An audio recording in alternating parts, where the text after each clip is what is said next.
There's a story that's not being told. The story of Jerusalem, Judea, and Samaria. The world has condemned it as the occupied West Bank. Could it be the biblical and historical heartland of Israel?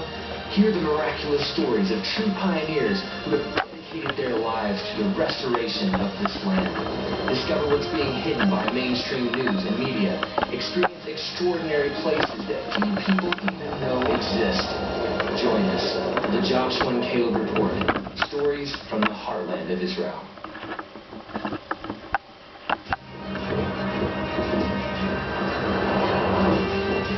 Welcome back to the Joshua and Caleb Report, guys. We're here in the old city of Jerusalem. We got the old city walls here to our left. Right around the corner is the Temple Mount.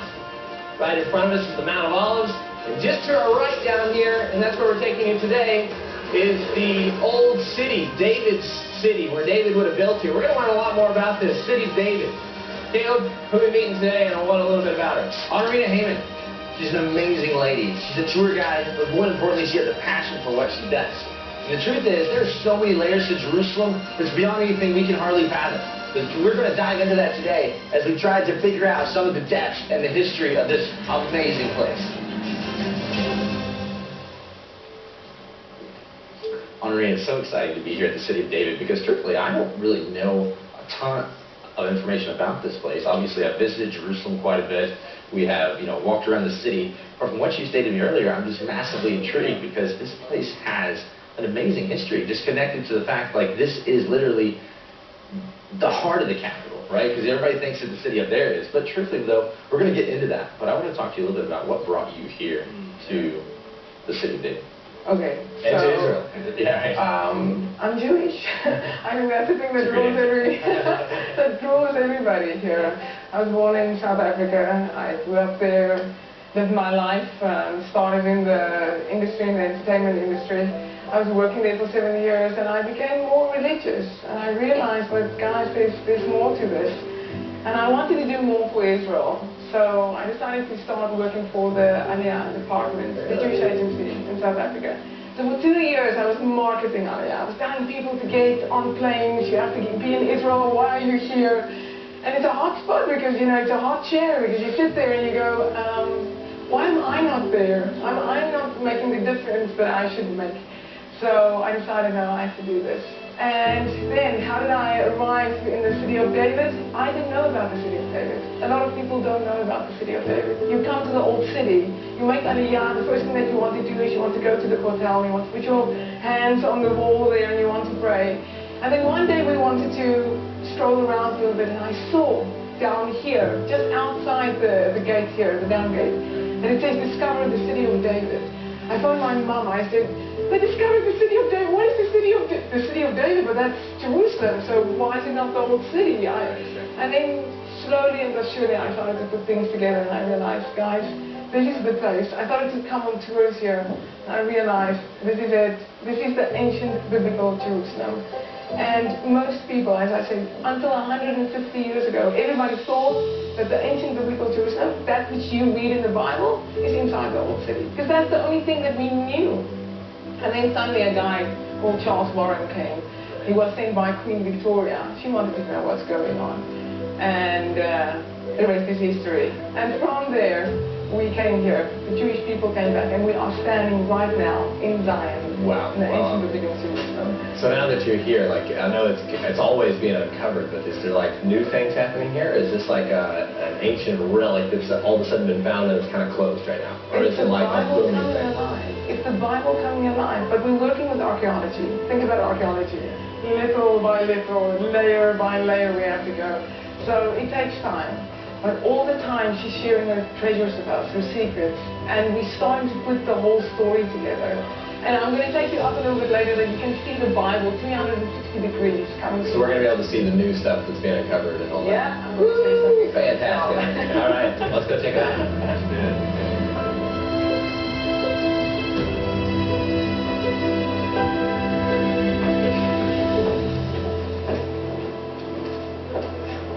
We're at the top of the city of David on a beautiful outlook here. Honorina, can you fill us in? There's so much history surrounding us here. Can you just point out a few things to us here and tell us what we're looking at? So this is where we can see the Bible 360 degrees, guys. Just behind you, you have the old city with Temple Mount just behind that. That means Mount Moriah, where the binding of Isaac took place, where Jacob had the dream.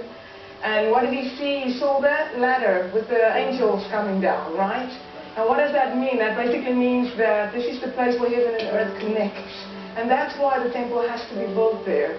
And then here on this side we have Zion, or the ancient biblical Jerusalem, the city itself that was connected to the Temple Mount. We also have the Mount of Olives there. And we all know that in Zechariah and Zechariah it's written, on the day of the Lord God will stand with his feet on that mountain, and the mountain will split. And the waters from Jerusalem will flow to the Dead Sea on that side. Right. Where's the waters of Jerusalem? Right behind us here, the Gihon Spring. That fed Jerusalem for 3,000 years, more even than that. Honorina, you mentioned earlier, really briefly, I want to dig a little deeper into it, because I think it's one of the biggest, really, mysteries that people don't really know, and that is that the old city wall, even though that it stands there today, that wasn't, I guess, where it was before. It actually encompassed the old city of David here as well. Is that correct? Okay, so let's differentiate between what we have here. Right here where we stand, you can see the city of David on this side, and you can see the old city over there. So up to 150 years ago, everybody thought that the ancient biblical Jerusalem, what you read in the Bible, is inside there. Right. So the question is, what happened 150 years ago, and where is the city of David? Now, let's try and understand the story of Jerusalem. The Jewish sages teach that Jerusalem has a soul. She speaks to God. And you can see that in Isaiah 49. She says to God, I am completely forgotten. And then God answers her and he says, can a mother forget her nursing children? Even these may forget, but I will never forget you. And in Et Ratzon, in the time of favor, I will remember you. So now we have 2,000 years after destruction. Jerusalem, the ancient biblical Jerusalem, started to disappear from the eye. And suddenly, 150 years ago, Queen Victoria woke up one morning and she wanted to know what's going on in Jerusalem. So she sent Charles Warren to come and investigate. And this is a beautiful story, guys, because here comes Charles Warren. The only thing that he knows is the old city, okay? He gets here in the time of the Ottomans, and he wants to get to Temple Mount, because that's where everybody wants to get to, right? And the Ottomans stopped him. They said to him, you can't get in. Now, so many times in our lives, we know where we're going, you know what God showed you, you know where what you have to reach. And when you get into a tangible reach of that place, boom, God redirects you. And you go, what did I do wrong? You didn't do anything wrong, you did everything right. Because in that stage, the ancient city had to be rediscovered. So by accident, he rediscovers the ancient city. That's 150 years ago. 50 years later, in the Jubilee cycle, Allenby basically liberated the old city. 50 years after that, we had the reunification of Jerusalem. And 50 years after that, you guys are standing right here, right now. So the question beckons, what is going to happen? We are gearing up for really exciting times. Wow, that is phenomenal. That's crazy. That's amazing. I mean, the history of this place, and the thing is, so many people can come to Jerusalem, and you're kind of just nestled down in this little lakeside of the valley. Nobody even knows about the city of David, but you guys are like doing some amazing stuff here. And the thing is, I get such a energy while I'm standing here. The fact that what's like being uncovered here is really speaking the future of the state of Israel. You know, it's like the Temple Mount is there and all eyes are there, which is amazing, but what's being uncovered here really is building the foundation for what will be there. And that's that thing. You just said that. The history, we are not just uncovering the history, we are prompting the future into being. And as we are doing the excavations, because the excavations, it says, shake off your dust, arise, take your rightful place, O Jerusalem.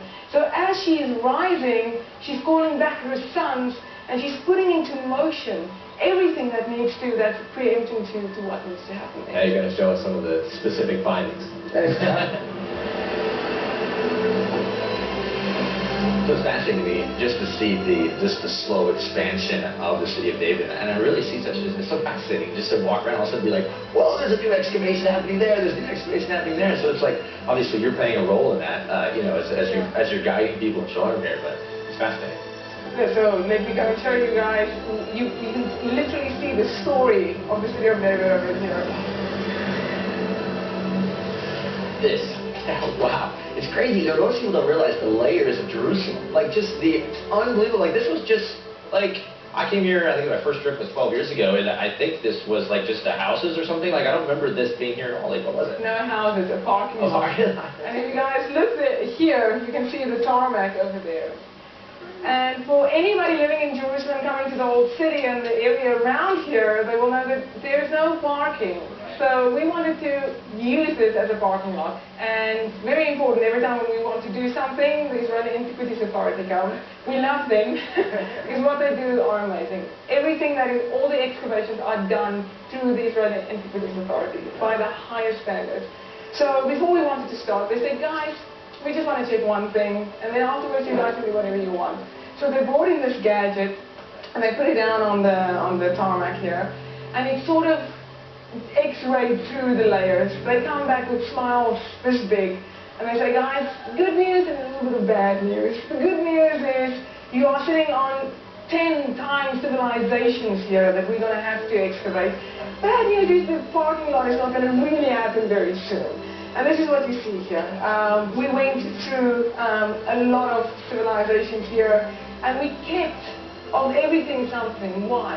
Because in preserving history, in Ecclesiastes it says, what is was, what will be was, and God seeks to pursue. So this tells us the cycles in which we will move again into. So you can see we've got the Byzantine time, we've got the Roman layers here, we've got the story of Hanukkah, with the Greeks right over here. And then when you go down with those stairs, that's where you hit rock bottom First Temple period. So you can see the story of Jerusalem set in stone in front of you. Do you think Jeremiah may have seen these people's faces down here that are uncovering this when he said they would rebuild the ancient ruins? I think most definitely he saw that the future, because he said, I will buy a deed, I will buy land, because again the people will return. And 2,000 years, you can see what 2,000 years did. Just look at the layers, just look where the street is here, and how far she sunk down, how far she said, you forgot me. How am I ever going to get out of this? And then, guys, in 25 years, 30 years, this is uncovered. Because God says he's going to move, he moves. See, you always got to have a palace in Jerusalem, right? I mean, that's good. That's where we're going now, right? Go see David HaMelech. I'm going to have to teach you guys how to do this. Melech. Melech. Okay, sorry. Melech. Melech. Hummus. I'm sure that you guys can say hummus, right? Oh, for sure, for sure. And that. Well, it's so fascinating for me to walk and see all this archaeology and, look at these, different, rock walls and just the history of the places and stuff. But why do you feel like that archaeology plays any role in the future of a country? It may sound like a stupid question to you, but to me as a young guy, it's like, hey, let's get away from all the, let's just build this city and make it the beautiful and the best city it could ever be. You know what I'm saying? Okay, so firstly, if I come to the city of David, it tells me in the Bible, the city will be built on its foundation, and the palace in its proper place. Now, we just found the palace 10 years ago, more or less. How can you build something on something if you didn't know where it was? We had to find that. And also, as we said, in Ecclesiastes, it says, what is was, what will be was, and God seeks the pursuit. So, I have to learn how God works, because he works in cycles. And I have to learn from history to know how to align myself with the future. So if you're going to run blindly into the future, you're not going to know what to do. And the most important thing is in the name of God, the Yud Kei Vav Kei name. The most important part of that name is the present. And if you run ahead of him, you create, as we say in Israel, a balagan. You start to create things that are out of his will because you run ahead of him. For you to understand the future, you have to sit into the present. But through the present, we are now uncovering history so that we can know how to preempt and what will be the preempt for the times coming. But also, one of the most important things that God says to the Jewish people, you will remember. You will remember. Because as you remember, you take your power from, and your koach, your strength, comes from what he did, so that you know that he will carry you into the future. And standing here, I can see that his promise came to life, right? If you didn't see this, you wouldn't have been able to know that God is doing what he promised. So that's why archaeology is so important. We have been given the city of David. We have been given back the ancient biblical Jerusalem, the heart. We have to kickstart the heart because we give him then the room to do what he has to do. And that's why the city of David preempts everything else that needs to happen. That's so fascinating. You know, the funny thing is you're saying it, and it might be kind of a funny thought, but it's kind of like this pulse. It's kind of like pulsing my brain right now. If you're truthfully claiming, which I see that there's some evidence here, obviously this was King David's palace. Do you feel like the Mashiach's palace is going to be built right back here again? Like this is going to be the palace for the king and the New Jerusalem right back on David's former palace? I mean, that's like an epic thought. Thinking we're like in the middle of where the king's palace will be. I was thinking, is he going to rule from the UK, from London, from the Queen's throne? Is he going to rule from Israel, from the Knesset? Where is he going to rule from? We have to come back to the origin. We have to come back to the place where it all began. And that's why I'm the luckiest girl in the world, because right now I'm standing in the place where things will happen again. This is it. This is the nucleus of the future.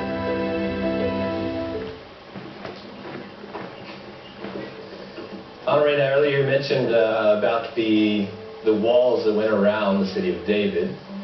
Is that something that's also been uncovered here? So the walls are very important because we read in Isaiah, on your walls, O Jerusalem, I have appointed watchmen. And it's very interesting because sometimes when I come from the old city, I see people praying on the old city walls. And then I shout at them and I say to them, but you guys are praying on the wrong walls. Those walls are 450 years old, built by Solomon the Great. These walls that you are standing on right now, 3,000 years old, even older, going back almost 4,000 years Canaanite period. So we are standing on the true walls of Zion over here, which are very, very important. And that's why we have also a project here in the city of David called the Jerusalem Watch, because we take up that calling very, very seriously. On your walls of Jerusalem, I have appointed watchmen. All day and night you will never keep silent. You who remind the Lord, take no rest for yourself and give him no rest until he establishes Jerusalem as a praise to the earth. Very important. It means that Jerusalem, future, is going to become again. Now you see ruins. We see in our future eye a praise to the earth.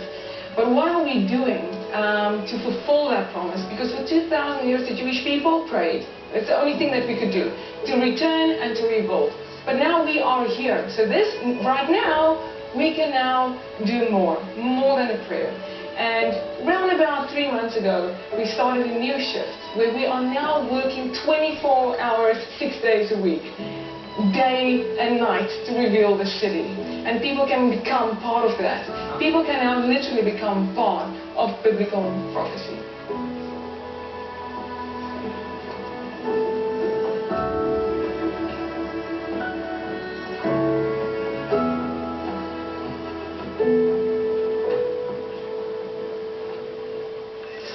Guys, I just want to show you here everything that we spoke about. Let's picture it. How do we know that this is First Temple period?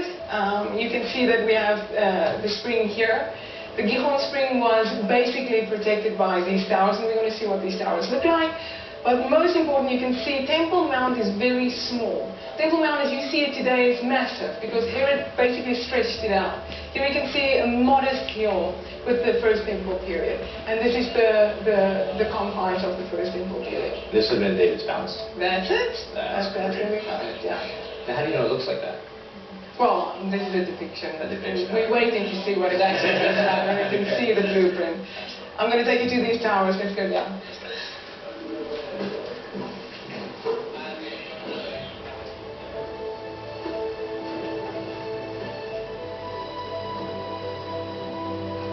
These tunnels are so intriguing. What would have taken place here? So we're going to have to see where it leads us, because this is where history was made twice. So let me go and show you a very, very special place. Your imagination could really go wild in a place like this. Guys, just look here, because this is where they would put the candles to light up the tunnel. Now wait a second, was this full of mud? Did they actually haul all this out? No, this was open. They had to clear out a bit, but it wasn't filled up.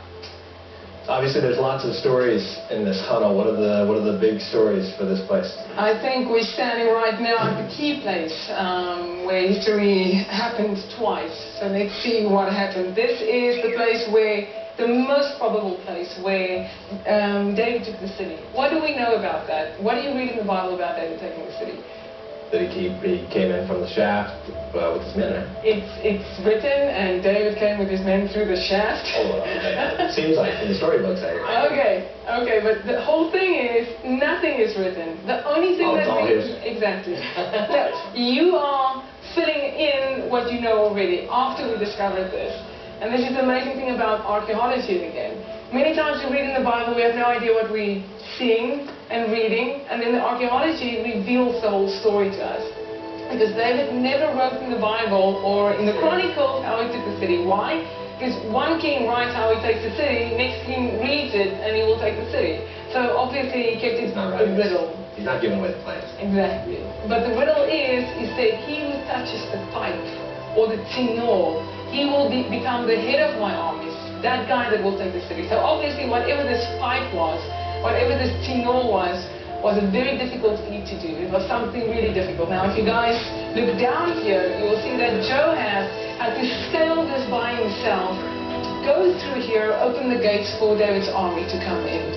But this is also the place where Charles Warren came up. So the place was taken in the first place by David, and afterwards rediscovered by Charles Warren in the same spot.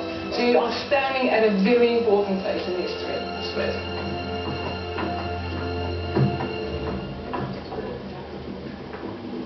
Guys, we're standing at a very important place right now. This is where the Gihon spring fed the pool in the times of King David. No water right now because Hezekiah rerouted the water.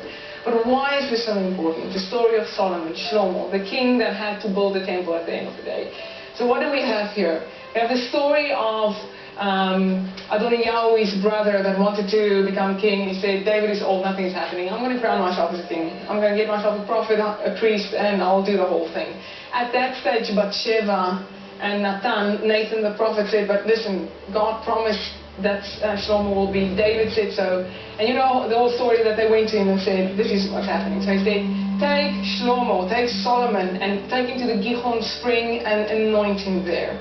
Why the Gihon spring? Isaiah speaks of this. Isaiah says you will draw water with joy from the springs of salvation. Why the springs of salvation?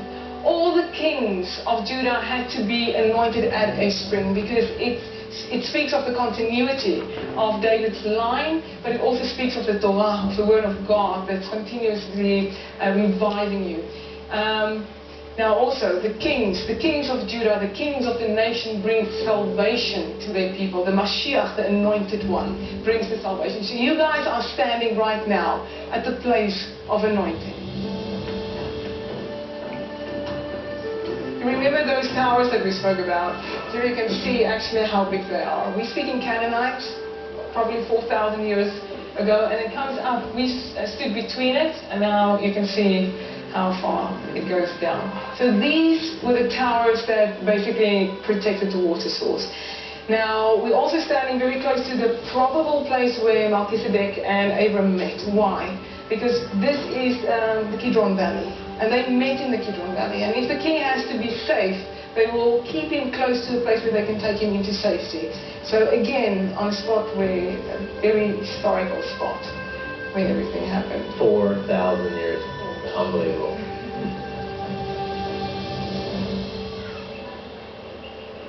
All right, guys, we're just exiting a tunnel. What tunnel actually did we just come out of? So we just took the shortcut, the 4,000-year shortcut The Hezekiah tunnel dates back around about 2,800 years, and the one that we did right now is the Canaanite one of 4,000 years.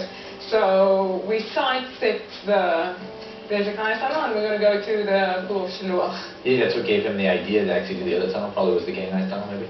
He thought, hey, if I drop this down enough, we'll be able to get the water flow through it. You think about Probably an inspiration. So you can see on this side they're doing a lot of excavation still. You guys, we're here at the Pool of Siloam now. There's amazing stuff here. Arena's gonna tell us all about many significant things here. I think the most important is when you come to the land of Israel, people will tell you this happened here, this happened there. But only on your one hand you can count the places that you know for a fact, this is it, this is where it happened. And the pool of Shiloh, Siloam, is also one of those places that we know for a fact that this is where it is. But it is also this massive pool that was during the Second Temple period. All the pilgrims, they would stop here, they will go through the ritual bathing, and then they have to go up, walking the final ascent to Temple Mount. And that's what we are excavating right now. So as we are opening up Jerusalem, we're opening up her voice to call her sons back. And we have just connected two major points in the ancient biblical Jerusalem with each other. So exciting times that we have right here. There's so many things we've covered since we started this morning. This has been absolutely amazing. I know you guys have enjoyed this as well. We've talked to just about everything. This is Jerusalem. The ancient, we talked about, 4,000 years ago, and now we're walking into this pool where people were cleansed just before they were walked up to the Temple Mount. We're talking about David, the kingdom of David being restored again, as the prophets talk about, and this being kind of the beginning steps of back into that kingdom of David that we're all looking forward to and embracing.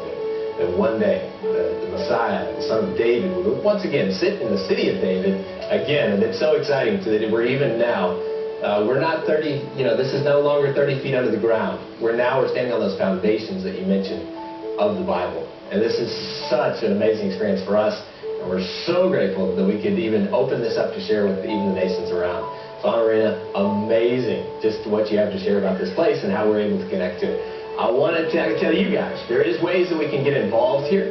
And we want to get involved. If the nations can come and get involved in a project so significant as this, oh, what an amazing honor. So, Honorina, can you just line out for everybody that's watching this, how can we get involved in the city of David and what you're doing here? Josh, I think most important, if you are passionate about Jerusalem and serious about Bible prophecy, the Bible in general, you can now become a tangible part. What can you do? You can join the Jerusalem Watch Project, where we are funding and supporting the excavations, because as we are excavating we become part of the prophecy where she is shaking off her dust, and we are helping her to get to the place where she will become again a praise to the earth.